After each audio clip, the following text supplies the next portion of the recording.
Meghan digs her own grave for dirty meaning of special gift to the Queen on Heartbreaking Day. A service of thanksgiving for the life of Prince Philip is set to take place on the 29th of March at Westminster Abbey, almost 1 year after he sadly passed away. For the heartbreaking occasion, royals including the Queen are set to be in attendance, but two members of the family who will likely be remembering the Duke of Edinburgh in private are Prince Harry and Meghan Markle.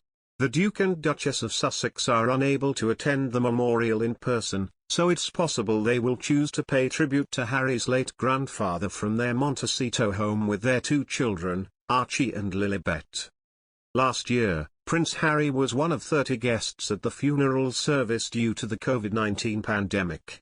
Meghan was advised by doctors not to travel during her second pregnancy, however, she still ensured she sent a very special gift to Her Majesty to prove she was in her thoughts. The Duchess sent an eye-catching, colourful wreath that stood out amongst the stunning white wreaths from the royal family, which were pictured lying against the pews inside St. George's Chapel. The wreath, which was accompanied by a handwritten note from the Duchess, was made up of a variety of bright purple and blue locally sourced flowers, each of which had been thoughtfully selected. Created by one of their favourite florists, Willow Crossley, the royal couple specifically asked for the wreath to include acanthus mollis, bear's breeches, the national flower of Greece to represent Prince Philip's heritage, and eryngium, sea holly, to represent the royal marines. The wreath also featured campanula to represent gratitude and everlasting love, rosemary to signify remembrance, lavender for devotion, and roses in honor of June being Philip's birth month. Willow Crossley also did the flower arrangements for the couple's evening wedding reception in Frogmore Gardens in 2018, their son Archie's christening in 2019, and the launch event for the Hub Community Cookbook at Kensington Palace. Harry flew from America to the UK and self-isolated at Frogmore Cottage ahead of the service, while Meghan stayed at their home in Santa Barbara, California with their son, Archie. The Duke joined family members including the Queen, Prince Charles and the Duchess of Cornwall, Princess Anne, and Prince Andrew, the Duke and Duchess of Cambridge, Peter Phillips, Zara, and Mike Tyndall, Princess Beatrice, and Edoardo Mopelli-Mozzi, and Princess Eugenie and Jack Brooksbank.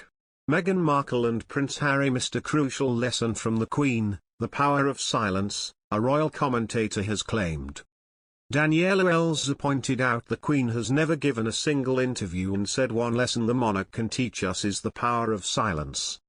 And if ever there has been a time in royal history when the 95-year-old has put that philosophy into blistering effect, it has been over the last 365 days and change, Ms. Elza wrote, in a piece for news.com.au. The royal commentator compared this approach to Meghan and Harry giving their famous tell-all interview to Oprah last year, in which they dropped several bombshells, from the Duchess' thoughts of suicide to damaging claims of racism. Following this, Ms. Elza wrote, the world waited for how the Queen would react. She highlighted how the Queen released a short statement days after the interview, but has stayed silent since then. It took nearly 2 days for courtiers to put out a 61-word statement of truly breathtaking economy and which infamously read in part, some recollections may vary, Ms. Elza wrote. She added that the remarkable thing is that still, 1 year on, there hasn't been any word uttered on the matter. But she pointed out that Harry and Meghan have since then appeared in various interviews, including Harry's podcast with Dax Shepard, and had only just started speaking their truth after their TV interview in March 2021. At the time, Ms. Elza went on, it seemed like the palace was being woefully short-sighted, clinging to their time-honored modus operandi of impervious silence, rigidly refusing to engage or considering doing things differently in the face of even this unprecedented mess.